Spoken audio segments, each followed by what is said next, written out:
William Arlotti pour le Fashion Post, dans les jardins du pavillon Dauphine Saint-Clair avec Lionel l'Allemand. Et j'ai envie de dire, le soleil, la nature, c'est peut-être une source d'inspiration bucolique lorsqu'on crée des pâtisseries. Mais alors vous allez m'en dire plus. Quel est votre parcours, Lionel ? Alors mon parcours assez classique, pâtisserie de magasin. Enfin, j'ai commencé par la boulangerie, ça j'insiste bien parce que pour moi c'est des vraies valeurs, à savoir des valeurs de partage. Quand je dis des partages, pour moi, mettre une boule de pain au milieu de la table, ça veut dire quelque chose. Et j'insiste bien, c'est une boule, c'est pas des petits pains. Vous voyez ? Et donc j'ai commencé par la boulangerie parce que mon père était boulanger, mon grand-père était boulanger. Donc il y a des souvenirs de fournil, voilà, de pain qui respire dans le four, non ? C'est ça, c'est des odeurs, c'est plein de choses comme ça. C'est des vraies valeurs de travail, parce que je pense que les boulangers, c'est des vrais travailleurs. Je veux dire, on ne peut pas tromper, on peut pas... Donc j'ai commencé par la boulangerie. Après, j'ai fait de la pâtisserie. Quand vous avez fait de la pâtisserie, à cette époque-là, c'était le moment où la boulangerie était en train de prendre une mauvaise tournure. On faisait du pain pas cher, on faisait du pain blanc, on faisait des choses pas de qualité. J'étais quand même intéressé par la qualité. Donc j'ai arrêté la boulangerie, j'ai fait de la pâtisserie et puis j'ai eu tilt. Si vous voulez, un jour, en regardant un journal, j'ai vu une pièce d'un meilleur ouvrier de France, une pièce artistique. Et puis là, je me suis dit, c'est ça que je veux faire. Puis je me suis plus posé de questions, j'ai fait pour y arriver. Alors on parle de pièces artistiques, vous avez un métier qui fait le lien entre l'artisanat et pour moi l'art. Ouais. Et quand on est dans l'émotion, quand on est dans le partage, quand on a envie de réunir justement des convives autour d'une table, on a un artiste, on fait passer un message.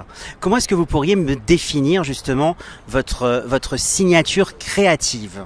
Alors on a parlé de ce qui vous nourrissait, mais si je dois fermer les yeux et croquer dans un de vos délices, ça serait quoi justement cette révélation, cette inspiration ?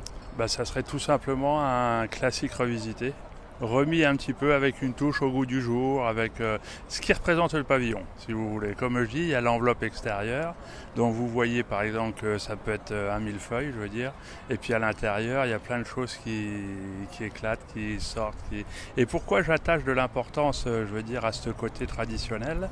Je crois que c'est aujourd'hui avec les traditions, avec les artisans qui ont encore ce partage et ce monde moderne, on ne travaille plus dans cet esprit-là, si vous voulez. C'est beaucoup de communication par de l'image, par Internet, mais il n'y a plus ce côté partage. Comme je dis toujours, pour moi, vous venez sur un buffet de dessert, j'étais encore avec un client la semaine dernière, il me dit, mais dès qu'ils sont arrivés devant le buffet, ils avaient tous les yeux qui souriaient, la tête changée et tout.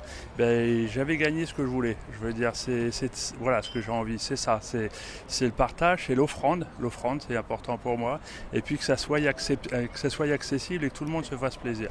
Et c'est plus ce côté d'échange que ce côté d'émerveiller en disant voilà, on est capable de faire ça, on fait ça. Non, c'est mais pas... quand on voit une de vos créations, on a une attraction, on est déjà intrigué, on se demande les formes, les volumes, le brillant d'un sucre, la texture d'une crème, et après forcément ça nous renvoie à des plaisirs intimes liés à notre enfance, quand on croque dans un millefeuille, un Paris-Brest.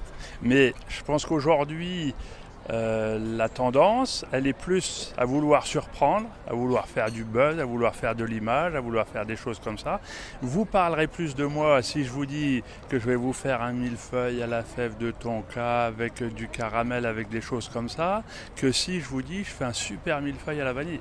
Alors là, vous vous trompez parce que nous, ce qu'on aime, c'est le bon, le bien et le beau. Et vous avez réuni les 3 B. Ouais. C'est d'ailleurs pour ça qu'on se rencontre aujourd'hui. Et j'étais ravi de vous rencontrer et d'échanger avec vous dans cet écrin. Bon, super. Voilà. C'est le principal. Merci beaucoup. Si vous avez trouvé votre bonheur, c'est le principal. J'ai trouvé plus que mon bonheur. C'est une belle rencontre. Okay. Et la gourmandise n'est jamais un vilain défaut avec vous. Merci beaucoup, Merci beaucoup. Lionel. Merci, bonne journée.